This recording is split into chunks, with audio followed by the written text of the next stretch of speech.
Hi guys, and welcome to another episode of Kabir Considers.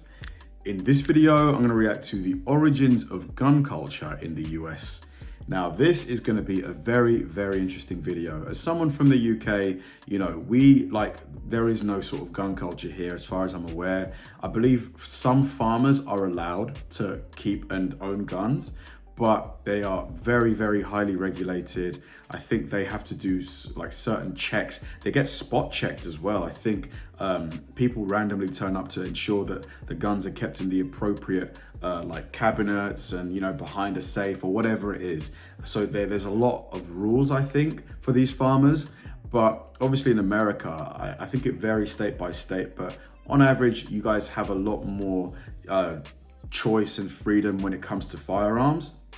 And, I want to know, why, what is the history behind it? I think if I had to guess, is it something to do with maybe I think it's one of the amendments, one of the constitutions, the right to bear arms, I think. And around that time, was it the Civil War perhaps? And perhaps it was something to do with the civilians, normal people being able to defend themselves, I guess. Something like that. It should be quite an interesting video, just because I think to this day, there's a lot of polarity in America. You've got one side who is, really pro firearm, the other side that's quite against. And obviously there's all these things that happen, stuff like the school shootings and stuff like that, which further, inflames the debates between the two sides. So it's going to be quite an interesting video. Let's do it. If you look at all the maps of the Spanish Empire you can find, you will notice that the Spaniards claimed far more land than they actually had, claims that were sometimes outright ridiculous, costly, and completely unenforceable. However, in North America, not only did they claim more than they actually had, but being that they were the first to colonize the American continents, one has to wonder why they failed at enforcing all their claims. Claims that stretched from Alabama to Minnesota to Alaska and even to Hawaii, over a total of what are today 27 US states. Guns and property is the short answer. The Spanish came to the New World to conquer existing societies, build new societies, and mold it all into their global empire.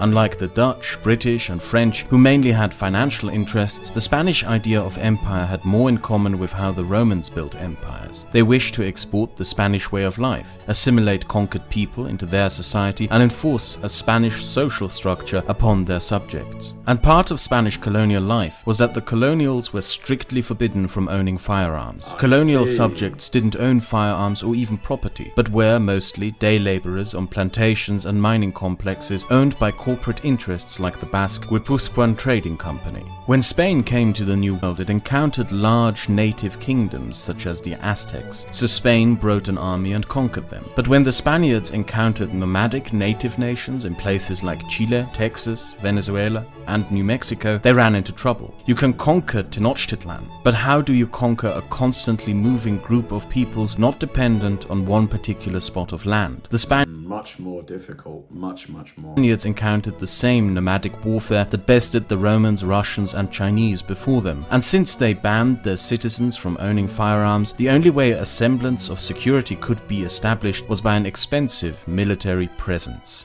In short, it was only safe to live where the Spanish crown stationed troops. Elsewhere, well, not so much. Caracas was burned down by a native warband when it was ungarrisoned by the Spanish army. The Spaniards fought an almost 300-year-long war with the Apaches, Suma, and Mansu throughout northern Mexico, Texas, Nevada, and New Mexico. And unlike the wars we know from popular culture involving the Americans from much later, the Spaniards lost. Ranches were burnt to the ground, mines destroyed, and entire towns pillaged and burnt. The Spanish army was hopelessly lost in this vast region, perfect for ambushes and hit-and-run attacks. Spanish settlers were barred from owning any firearms or form militias to defend themselves. Whatever expedition pushed further north and to the east didn't fare any better.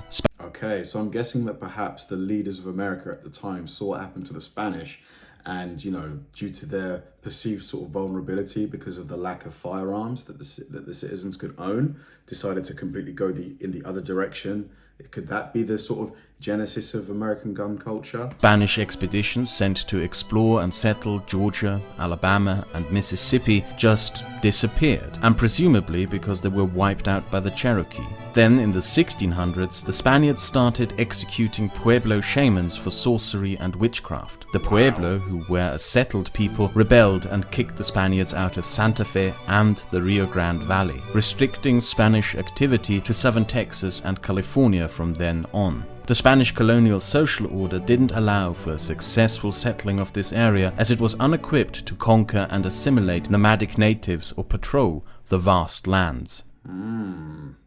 Fascinating.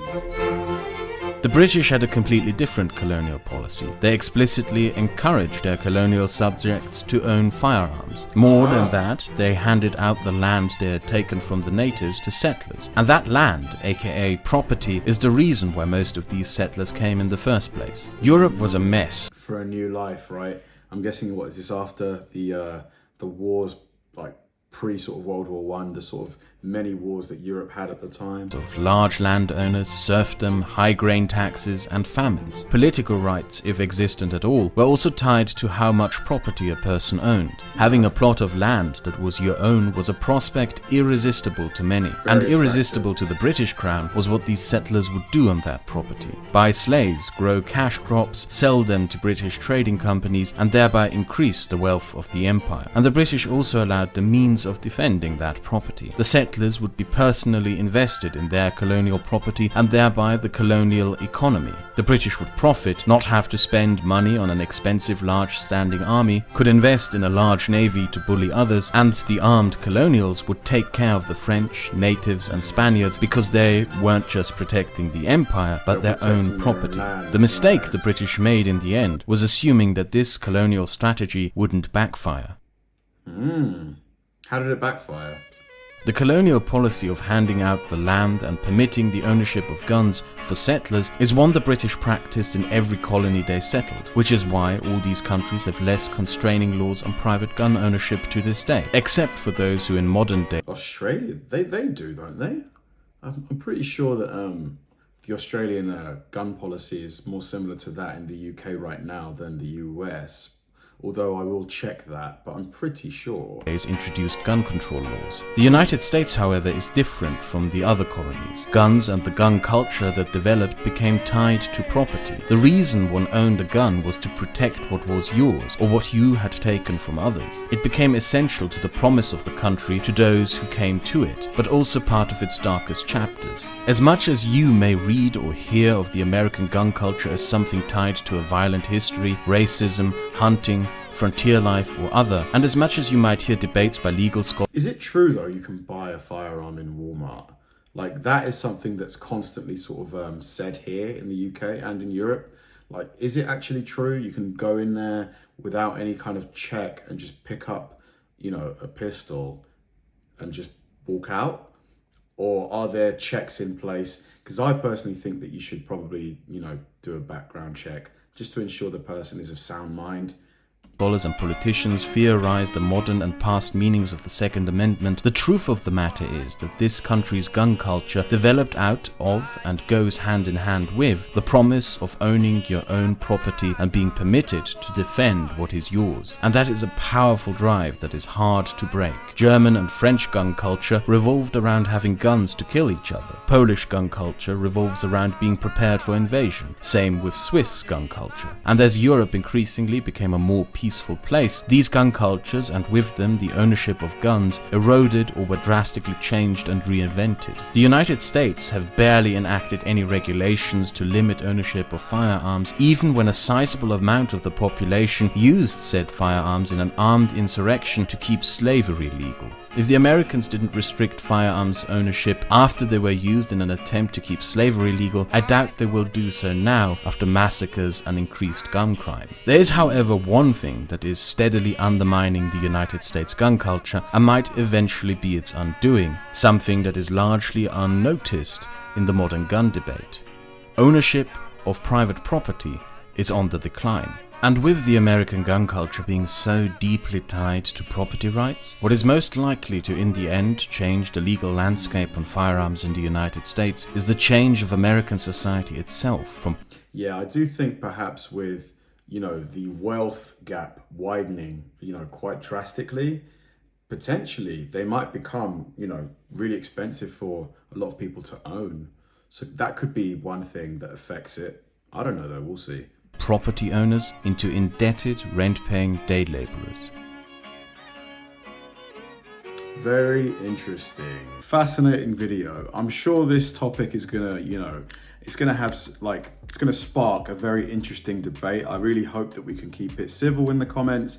I'm really eager to hear the opinions of, you guys in the USA or any country that, has a gun culture.